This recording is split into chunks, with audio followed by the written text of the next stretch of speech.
Everyone, अब तक हम कर चुके हैं एक्सरसाइज 9.1 का फर्स्ट सम। अब बारी है सेकंड सम की। तो सबसे पहले इसकी स्टेटमेंट रीड करेंगे। Statement is A tree breaks due to storm and the broken part bends so that the top of the tree touches the ground making an angle 30 degree with it।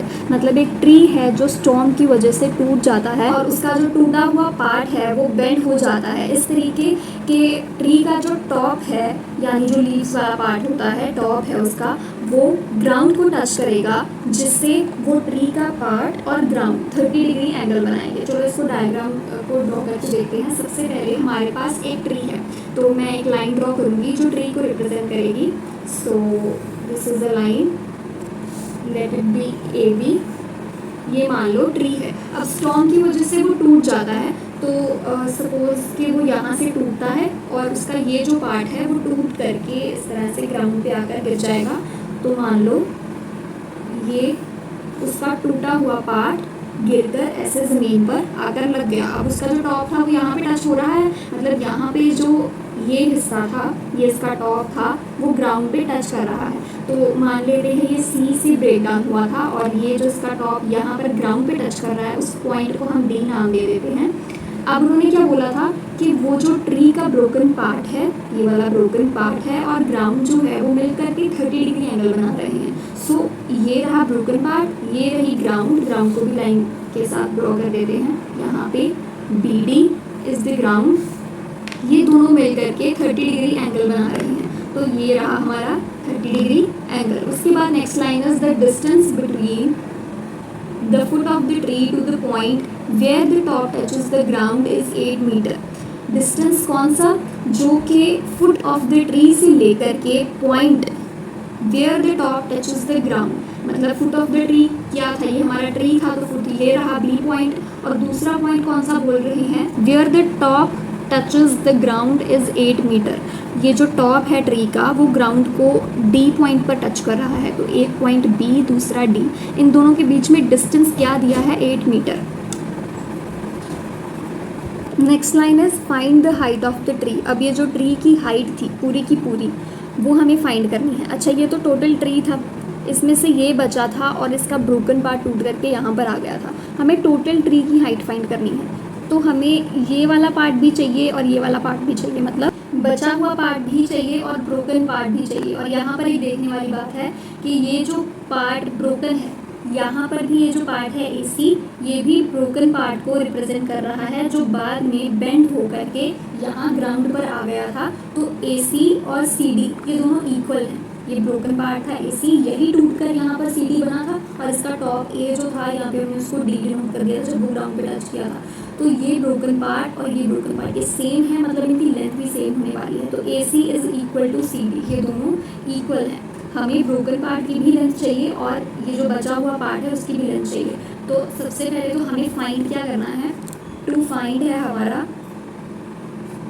Length of tree, जिसमें कि broken part भी आ रहा है और left over part भी आ रहा है। ठीक है, तो ब्रोकन पार्ट हमारे पास क्या है? CD और लेफ्ट ओवर पार्ट क्या है? CD। ये दोनों हमें चाहिए to find the length of the tree. अच्छा अब गिवन क्या चीज़ें हैं यहाँ पे? अगर आप डायग्राम देखो तो गिवन क्या चीज़ें हैं हमारे पास? एक हमें BD की लेंथ पता है, ये दोनों पॉइंट्स के बीच का डिस्टेंस जो दिया था 8 मीटर्स, और दूसरा हमें ये एंगल पता है जो कि ब्रोकन पार्ट और ग्राउंड के मिलने से बना है। तो दोनों चीज़ें हमें गिवन है, हम दोनों लिख लेंगे। BD की लेंथ हमें गिवन है दैट इज़ 8 मीटर्स और एंगल हमें गिवन है CDB दैट इज़ 30 डिग्रीज। तो सबसे पहले हम लिखेंगे यहाँ पे पंडित बद्री प्रसाद हर हर बोले सोना चांदी तोले।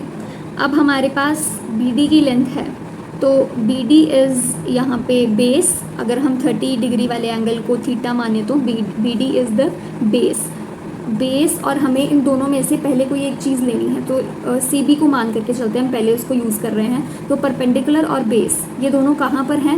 ये देखिए परपेंडिकुलर ओवर बेस ये है टेंजेंट में। ठीक है, तो हम क्या लेंगे? tan 30 degree equals perpendicular is BC और बेस इज़ BD। ठीक है। तो tan 30 डिग्री की वैल्यू क्या होती है 1/√3 इक्वल्स BC हमें फाइंड करना है और BD हमारे पास 8 मीटर्स है। अब इससे हमें BC की लेंथ मिल जाएगी 8/√3।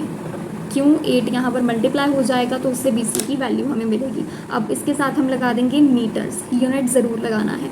उसके बाद अब हमें BC मिल गया यानी CB मिल गया है, हमें CD फाइंड करना है। तो फिर से वही वाला ट्राइंगल लेंगे, उसमें अब हमें CD यूज़ करना है। CD इज़ हाइपोटेन्यूज़ और BD को यूज़ कर लेते हैं बेस को। अब बेस और हाइपोटेन्यूज़ ये कहाँ पर आ रहे हैं कुछ सेकेंड में। तो cos 30 degree equals base over hypotenuse. तो base is BD, hypotenuse is CD। cos 30 degree क्या होता है √3/2। BD is 8 meters and CD is to be found, CD find करना है हमें अभी। तो CD की वैल्यू क्या आएगी 8 × 2/√3। ये CD इस साइड चला गया, √3 यहाँ पे आ गया, 2 8 के साथ मल्टीप्लाई हो गया, क्रॉस मल्टीप्लिकेशन लगाई है मैंने। अब इसकी वैल्यू आ जाएगी 16/√3 मीटर्स। अब लेंथ ऑफ ट्री क्या हो जाएगी, length of tree CD plus CB। CD की वैल्यू थी हमारे पास 16/√3 मीटर्स और CB की वैल्यू थी हमारे पास 8/√3 मीटर्स। ये क्या आ जाएगा 24/√3 मीटर्स। इसकी कटिंग भी कर सकते हैं हम, ये बन जाएगा 8/√3 मीटर्स। तो लेंथ ऑफ ट्री आ गई 8 × √3 मीटर्स। ये हमारा आंसर है इस सम का।